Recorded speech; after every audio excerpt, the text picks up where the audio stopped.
Halo guys, assalamualaikum, selamat datang kembali di NN Top 11 Channel. Apa kabar semuanya? Semoga teman-teman selalu sehat dimanapun berada. Untuk memperingati hari ulang tahun Top 11 yang ke-13, saya akan mengajak teman-teman untuk nostalgia ke masa lalu. Jadi kita akan flashback ke tahun 2011 silam, tahun pertama Top 11 dirilis. Nah, kira-kira seperti apa sih tampilannya? Oke, jadi buat teman-teman yang penasaran, pastikan kamu simak baik-baik video ini sampai selesai agar teman-teman tidak gagal paham. Oke, tapi sebelum kita membahas lebih jauh, buat teman-teman yang kebetulan belum mendukung channel ini, jika berkenan kamu bisa terus mendukung saya dengan cara klik tombol like, subscribe, dan aktifkan juga notifikasinya agar teman-teman selalu tahu update terbaru dari NN Top 11 Channel. Oh iya, dan buat teman-teman khususnya para sultan yang bertanya, Bang, gimana sih beli token yang harganya lebih murah tapi amanah? Oke, buat para sultan, Raja Minyak, Bos Mengkreng, dan Juragan Bawang, barangkali mau beli token dengan harga yang lebih murah dan yang pasti amanah, saya rekomendasikan teman-teman beli token di Kiano Store. Jadi di sana tuh menjual token dengan harga yang lebih terjangkau, dan di Kiano Store sekarang bisa top up via ID Top 11 atau bisa juga via login. Jadi tunggu apa lagi nih, buat para sultan barangkali mau beli token, cek aja langsung ke Instagram atau WhatsApp-nya Kiano Store. Pastikan kamu masuk ke Instagramnya Kiano Store lewat link deskripsi yang ada di bawah video ini. Tujuannya untuk menghindari akun-akun palsu yang mengatasnamakan Kiano Store dan berencana menipu teman-teman semua. Jadi saya ingatkan lagi, pastikan kamu masuk ke Instagram atau WhatsApp-nya Kiano Store lewat link yang ada pada deskripsi video ini. Terima kasih. Oke guys, tapi sebelum kita membahas lebih jauh, saya mau mengucapkan selamat ulang tahun untuk Top 11 yang ke-13. Semoga Top 11 bisa semakin bagus, semakin sukses, dan semakin berkembang lagi ke depannya. Oh iya, kalau boleh tahu teman-teman udah main Top 11 sejak kapan nih? Kira-kira ada nggak ya yang main Top 11 sejak tahun 2011? Kalau ada, coba tinggalkan komentar di bawah video ini dan ceritakan pengalaman teman-teman saat pertama kali bermain Top 11 hingga saat ini. Dan menurut teman-teman kira-kira apa nih yang harus ditambahkan ke dalam game Top 11 di update selanjutnya guys, agar Top 11 bisa semakin bagus lagi ke depannya. Oke guys, langsung saja mari kita flashback ke masa lalu. Mari kita flashback ke tahun 2011 silam, di mana Top 11 baru saja dirilis. Dan ini adalah tampilan game Top 11 di Facebook. Jadi kita bisa main Top 11 lewat game Facebook guys. Nah, pada tahun 2011 silam, jadi Android itu belum terlalu merajalela. Mungkin ada, tapi nggak terlalu terkenal banget guys. Jadi ya orang-orang masih pakai HP biasa, pakai HP kentang, belum Android. Jadi kayak Tipon gitu yang HP ada TV-nya. Kalau sekarang kan emang ada TV-nya juga, tapi harus diakses secara online. Kalau dulu enggak. Jadi saya juga masih belum punya HP Android waktu itu. Pakai HP Samsung Sabun.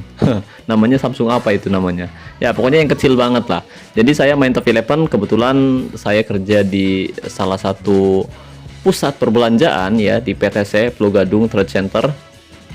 Di situ saya kerja sebagai tukang servis komputer, dan ya ada akses internet juga. Jadi kebetulan kalau lagi jenuh nggak ada customer, jadi saya kadang-kadang main Top 11. Tapi setelah saya dalemin, main ternyata asik juga guys. Ya dulu saya diajak teman saya main Top 11, tapi teman saya nggak bertahan lama karena gagal juara terus. Kalau temennya denger nggak apa-apa, emang gitu. Kita bisa cek profilnya dia sekarang, trofinya baru beberapa gitu kan. Kalau saya dulu ya alhamdulillah, meskipun masih baru main udah langsung dapat trofi liga, tapi susah banget dapat Liga Champion. Beneran susah dari dulu sampai sekarang. Saya masih bener-bener sulit untuk dapetin trofi Liga Champion. Mungkin karena saya males nabung booster kondisi guys. Ya intinya kita punya banyak booster kondisi untuk meningkatkan pemain yang akan kita latih nantinya. Jadi biar mantep, biar kuat, dan biar player gratisan seperti saya bisa memiliki pemain bintang 9 atau kita sebut saja pemain legenda. Oke, jadi tampilannya seperti ini, sangat simpel sekali. Dan ya kalau pertama main memang saya juga bingung, masih belum paham. Dulu tutorial main game Top 11 memang nggak sebanyak sekarang. Kalau sekarang youtuber banyak yang share cara bermain Top 11, termasuk saya. Ya buat teman-teman yang masih baru bermain Top 11, kamu bisa coba cek di channel saya bagaimana cara melatih pemain secara tim, bagaimana cara melatih pemain secara individu, bagaimana cara mengatur taktik, strategi, dan formasi sebelum dan sesudah pertandingan, dan bagaimana cara memulihkannya kembali, dan bagaimana, pokoknya ada banyak banget hal yang sudah pernah saya bahas. Sebenarnya saya juga bingung mau bahas apa lagi, tapi ya alhamdulillah ada aja. Namanya juga konten kreator, harus kreatif bikin konten. Kalau nggak gitu kita nggak bisa bikin konten lagi. Dan ya alhamdulillah berkat support dan dukungan dari teman-teman saya bisa sampai sejauh ini bikin konten, meskipun kontennya mungkin terlihat biasa-biasa saja, tapi memang biasa saja dan gak ada yang luar biasa, tapi alhamdulillah teman-teman suka. Itu yang membuat saya terus semangat membuat konten seputar game Top 11. Dan tampilan Top 11 seperti ini guys, jadi sangat simpel. Untuk riwayat pertandingan juga terlihat sebenarnya sama tapi beda, dan untuk mengajak teman kita lihat di sini ya sama-sama seperti ini juga. Jadi kita bisa atur jadwal pertandingan persahabatan menghadapi teman kita sendiri, kemudian jamnya juga sama, masih bisa diatur sejak dulu, jadi nggak ada yang berubah sebenarnya, yang berubah cuma tampilannya saja. Dan selanjutnya mari kita lihat ketika kita akan membeli pemain dari squad player atau pemandu bakat. Oke, untuk melihat pemain kita bisa masuk ke menu transfer, sama logonya seperti ini juga. Jadi kita lihat di sini dulu juga udah ada lelang dan pemandu bakat. Tapi kalau sekarang kan ada pemandu bakat, kemudian lelang, apalagi ya namanya ya. Kadang-kadang ada asisten manajer juga ya, kadang-kadang gitu kan. Terus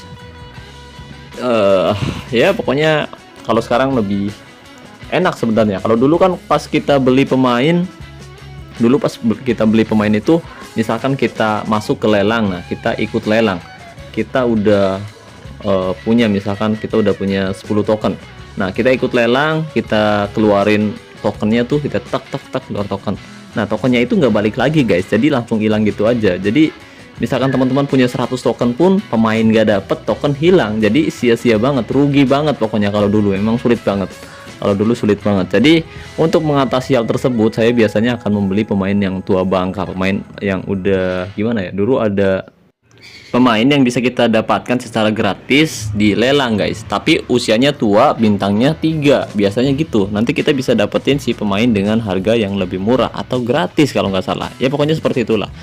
Dan kalau kita cari pemain muda itu saingannya berat banget, harus nunggu detik-detik terakhir, dan itu bener-bener ngandelin jaringan yang bagus. Misalkan nih waktu lelang akan berakhir dalam 5 detik, jadi kita harus standby nih, tunggu di detik terakhir agar kita bisa mendapatkan si pemain tersebut, dan berharap koneksi jaringan lawan itu jelek. Kalau dulu kan nggak sebagus sekarang jaringannya guys. Kalau sekarang enak, dikasih jeda 10 detik lagi setelah kita menawar lebih tinggi ya guys, kita dikasih jeda 10 detik lagi. Kalau dulu enggak, jadi di penawaran terakhir kita harus bener-bener sigap nih, kita harus bener-bener sigap, pas di detik terakhir langsung tes gitu. Jadi nunggu lelang itu nunggunya harus bener-bener sabar banget ya, sama sekarang juga sabar, tapi kalau dulu bener-bener deg-degan karena misalkan pemain kita nggak dapet, token kita hilang. Nah itu yang membuat mencari pemain di lelang itu benar-benar bikin deg-degan guys. Apalagi cari token itu susah banget, saya harus nyelesain survei, harus nontonin video. Dulu enak, ada nonton video kita dapat token secara gratis. Kalau sekarang nggak ada, kita harus main game dulu baru bisa dapat token. Kalau dulu nggak, cuma nonton video sehari, berapa kali video ya, 10 kali video kalau nggak salah, itu kita bisa dapat 10 token. Kalau semusim bisa dapat 30 token, kan lumayan. Nggak 30 token ya guys, 300 ya, 10 token sehari, berarti semusim sekitar 280 tokenan lah. Nah itu yang bisa bikin saya seneng gitu, saya bisa nyelesain survei, kalau nggak salah survei, kalau nggak survei saya nonton video itu tiap hari buat dapetin token secara gratis. Kemudian untuk keuangan klub juga susah, apalagi pemula kayak saya dulu kan susah banget kan. Jadi beli pemain itu langsung borong pemain dari lelang. Saya dulu nggak paham cara main Top 11, jadi kerjaannya ya gitu, punya token beli pemain, susah. Musim berikutnya ketemu lagi lawan yang lebih besar, apalagi kan orang luar itu poya-poya banget guys, pemainnya bintang semua kan, kalau beli nggak tanggung-tanggung, ratusan token juga udah ya. Pokoknya kalau beli pemain orang luar itu enak banget kayaknya, tes nggak tahu tokennya dari mana.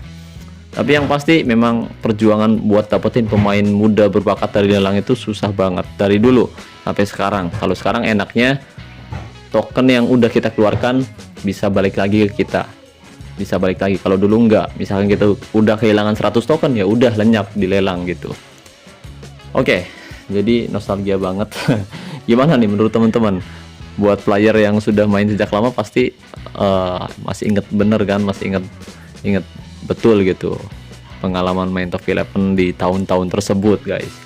Nah, saya mulai berhenti main Top 11 itu sejak ada HP Android, kemudian waktu itu game COC lagi viral-viralnya dan saya tertarik karena teman-teman saya banyak yang main game COC. Akhirnya saya gabung main COC dan gabung ke klan teman-teman saya, dan saya meninggalkan Top 11 ya, meskipun akhirnya saya juga main Top 11 lagi karena tahu bahwa ada kabar Top 11 rilis di Android. Wah, saya udah main lagi beberapa bulan, tapi setelah itu mulai bosan lagi karena pertama juara habis itu gagal.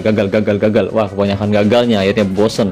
Game apa nih kayak gini, mikir terus tiap hari tapi gagal terus. Tiap musim akhirnya udah nyerah. Nah, kemudian bosan lagi, kira-kira main apa lagi game, udah bosan main game ini itu, akhirnya balik lagi main Top 11, bosan lagi tinggalin ya, sampai akhirnya saya sambil bikin konten dan bisa konsisten gitu. Gara-gara konten akhirnya bisa konsisten main Top 11 lagi sampai sekarang guys.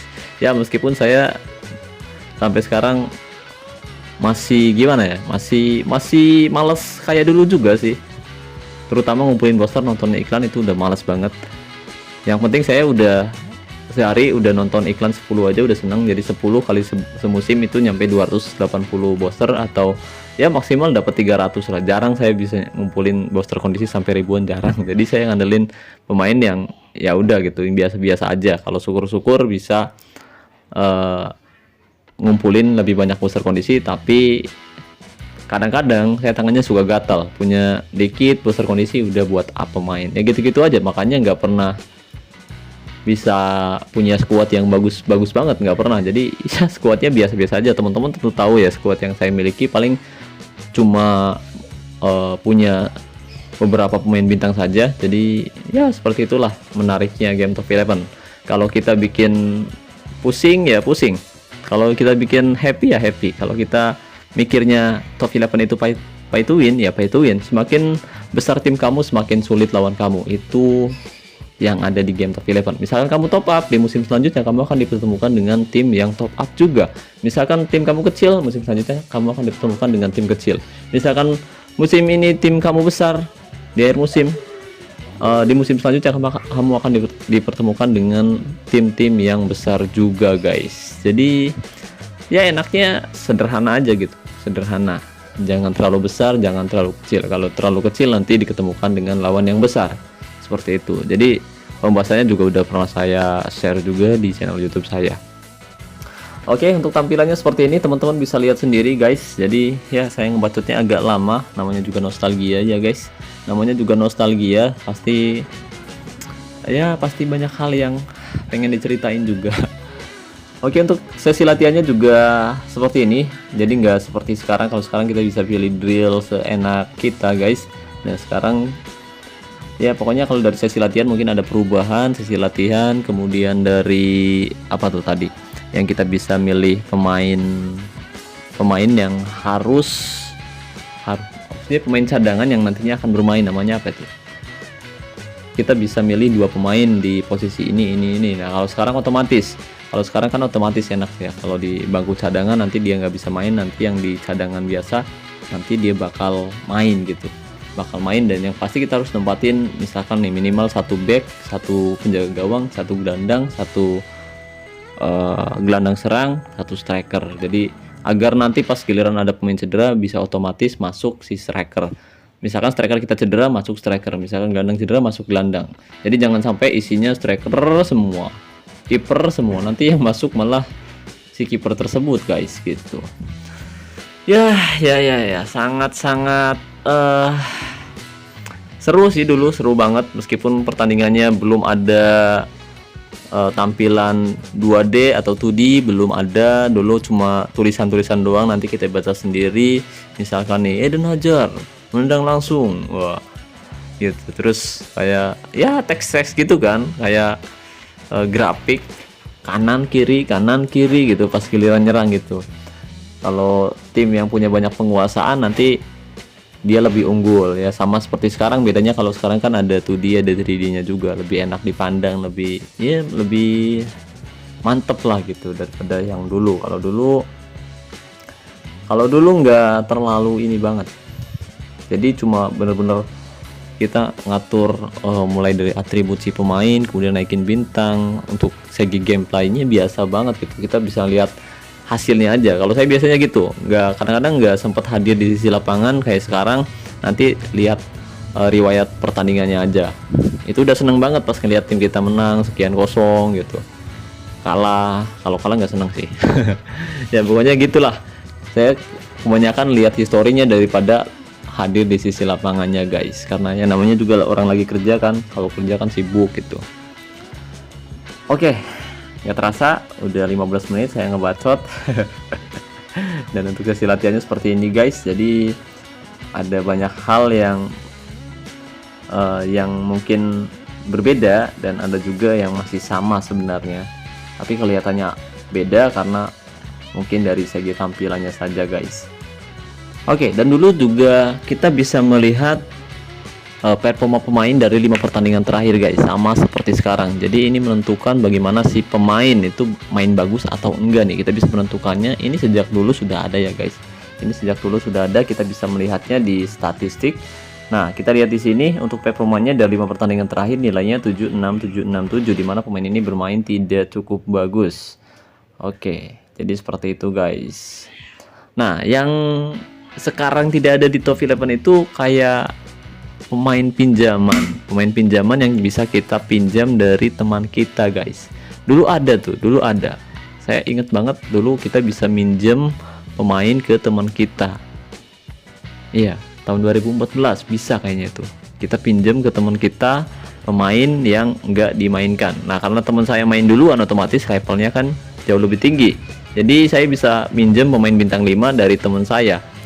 Nah, nanti pas masuk pemain bintang 3 minjemnya, pas masuk ke saya itu pemain bintang 5 gitu guys.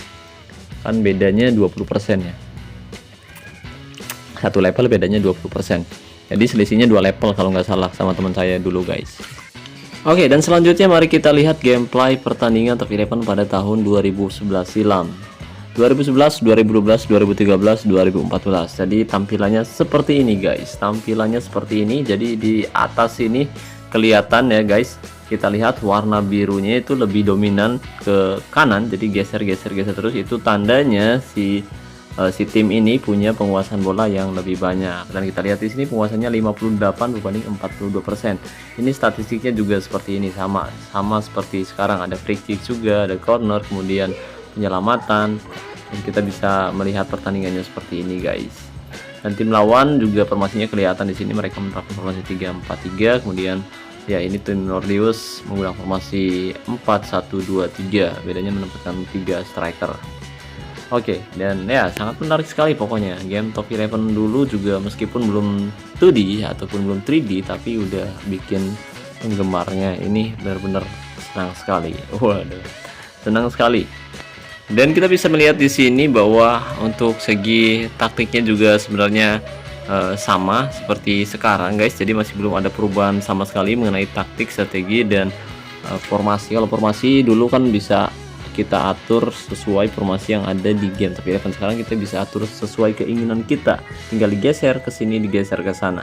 Dan untuk taktiknya masih sama seperti dulu, jadi belum ada perubahan sama sekali. Dan kita juga bisa mengubah detail manajernya guys. Di sini terserah mau ganti negaranya atau ganti namanya atau mengganti kota asalnya, itu bisa juga sama seperti sekarang. Nggak ada perubahan. Dan untuk negaranya di sini ada banyak banget negara yang bisa kita pilih, sama seperti di game top 11 saat ini. Tapi bedanya mungkin tampilannya kurang enak dipandang. Oke, dan mungkin ada yang bertanya, Bang, kenapa kok lu bisa suka main top 11? Oke, yang pertama kenapa saya suka main top 11? Pertama karena kompetisinya itu bagus. Ada Liga, Cup, dan Liga Champion. Dan sekarang ada Liga Supernya juga, ada Piala Supernya juga. Jadi pemenang antara Liga Champion atau jawara Liga Champion versus jawara Liga Super diaduin. Nanti pemenangnya akan mendapatkan trofi Piala Super atau Super Cup, dan itu sangat menarik sekali. Ya meskipun sekarang tidak ada trofi untuk yang apa namanya, trofi internasionalnya sudah lama banget nggak ada event seperti itu. Dulu ada, jadi kita bisa mendapatkan trofi internasional, sekarang nggak ada. Jadi saya harap semoga saja di kedepannya maksudnya semoga saja kedepannya akan ada lagi tuh event internasional seperti dulu, jadi biar trofi internasionalnya nggak kosong terus guys. Saya belum dapat soalnya, masih penasaran. Dulu saya nggak pernah bener-bener nyelesain event tersebut, hingga akhirnya saya nggak punya trofi internasional. Oke, jadi kesimpulannya saya suka dengan kompetisi yang ada di Top 11 karena peraturannya mirip seperti di peraturan resmi atau di peraturan FIFA, mirip banget. Mulai dari kartu merah, kartu kuning, kemudian agregat gol, kandang dan tandang juga sama. Jadi peraturannya benar-benar bagus dan saya sangat suka. Itu kenapa saya bisa bertahan lumayan lama atau sangat lama bermain Top 11. Itu menurut saya pribadi. Mungkin ada perbedaan pendapat dengan teman-teman. Saya hargai setiap perbedaan pendapat dan silahkan buat teman-teman yang mau mengkritik saya, silahkan tinggalkan komentar di bawah video ini. Jangan lupa kalau udah kritik kasih saran juga, jangan ngeritik doang tapi nggak ngasih saran. Oke guys, seperti itu mungkin saja yang bisa saya bahas kali ini. Terima kasih banyak buat teman-teman yang sudah menonton video ini sampai selesai. Terima kasih juga buat teman-teman yang selalu mendukung saya sejauh ini. Terima kasih untuk membership NN Top 11. Terima kasih untuk partnership NN Top 11 yaitu Kianosor. Terima kasih untuk semua teman-teman yang selalu mendukung dan mendoakan saya sejauh ini. Saya ucapkan wassalamualaikum warahmatullahi wabarakatuh. Salam olahraga, salam Top 11 Indonesia.